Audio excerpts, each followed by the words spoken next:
Listen, I get it. When you think of a platformer, you're thinking of one static game with one static difficulty that lets you progress from the left side of the screen to the right side of the screen.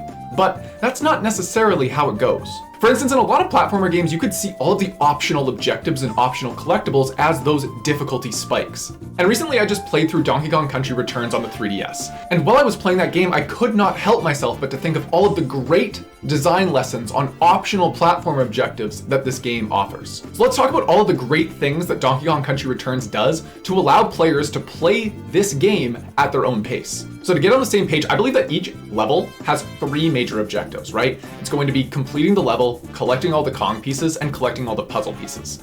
But let's talk about the reward systems that are in place for those different objectives and why they would be considered extra or extra difficult. The Kong letters are honestly mostly just in the path of the level, but they make you think about a certain puzzle or a certain interaction in a special way in order to get it, right? There are very few Kong letters that I had to actually search for, but a lot of the Kong letters required me to take a jump that was more risky or to platform a different way than would be the most straightforward path. That in of itself is just the definition of difficulty, right? I am taking on an additional challenge to get an additional reward. And in my opinion, the Kong letters are the most rewarding for my style of play, right? If you collect all the Kong letters in a given world, you unlock an extra level, and that extra level is considered harder. And if you complete all of the worlds and all of their special Kong levels, then you unlock the secret world with some of the best levels in the entire game. Now, separate from the Kong letters, we do have the puzzle pieces. And these puzzle pieces are way more hidden, for lack of a better word, right? They're going to be locked behind extra challenges, finding the secret pathways, opening up the extra compartments, spotting the map, seeing that something's not quite right, and then jumping at it anyway, and then it usually is a secret room. And I didn't find the reward for collecting the puzzle pieces nearly as enticing, because I don't really care about collecting artwork, but I know that the people that are analyzing every single frame to find all these secrets genuinely and on their own are gonna love every piece of additional artwork that comes for it. Just because it's not for me doesn't mean it's not valuable. And then after beating a level with either as much or as little as these optional objectives as you want, you unlock a time trial for that level. And you all know the concept of a time trial. You gotta go fast and you gotta get to the end. And honestly, these are completely optional. I don't even think there's a reward besides a little special emblem that you put on the level that's there for you. And I know there are people that love to speedrun platforming levels, but I don't need to replay the same level over and over again, with one exception.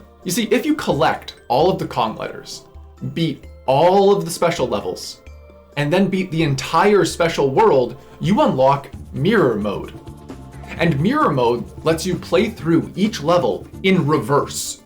And you only have one heart. And we're going to talk about the way that this game gracefully handles your ability to progress through levels in a second, but just know there is a huge difference between the way that you normally progress through a level and having one health. But this layer on layer just represents how each player can choose to engage with it, right? You have your bare level of just completing the level. And if you do that, you can get through every level in the game and see through the story or most of the levels, right?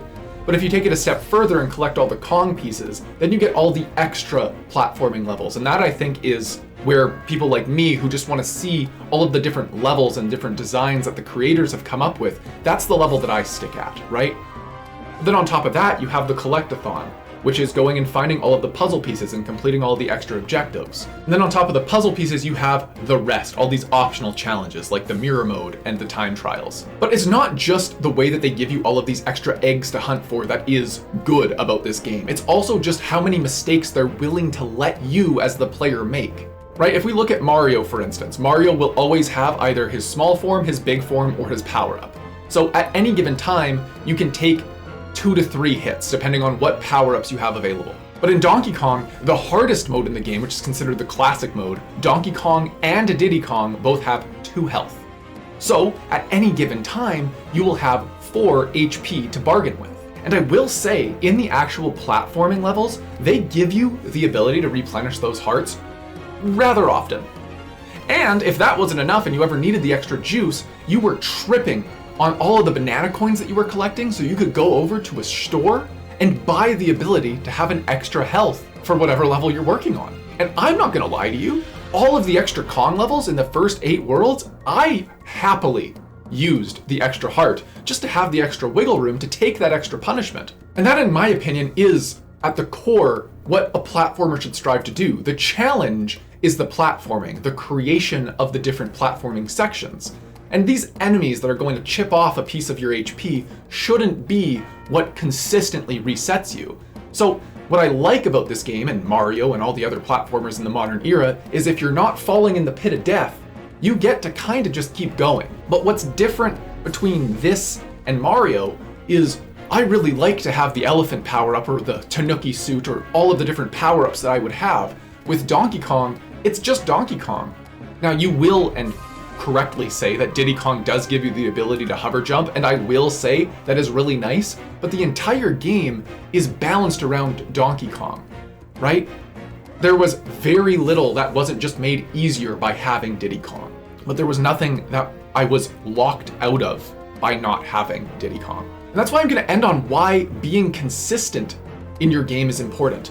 Because everything that I've just said about, allowing players to explore, giving them the ability to go at their own pace, and letting them make mistakes, all of that goes out the window in two very common level types.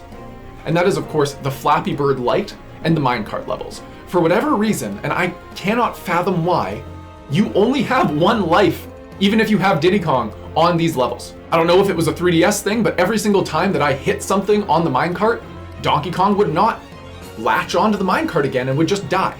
And not to mention this weird Flappy Bird juggle mechanic where you're going and weaving among obstacles. What a pain in the neck to hit one rock and have to restart at the most recent save point. And those are the levels where the Kong letters are putting you in the most precarious situations. So you really have to stick your neck out and possibly risk going all the way back to your previous checkpoint and getting frustrated when in any other level you could sacrifice a heart, get that Kong letter and keep going. I don't know, it's just so weird because the rest of the game was so proper with how, and consistent with how it was like approaching difficulty. But these weird extra levels just didn't seem to get the memo. But besides that, honestly, it was a treat to play. I really enjoyed my time with it. I got through all of the levels. I got through all of the things that I wanted to get through with it.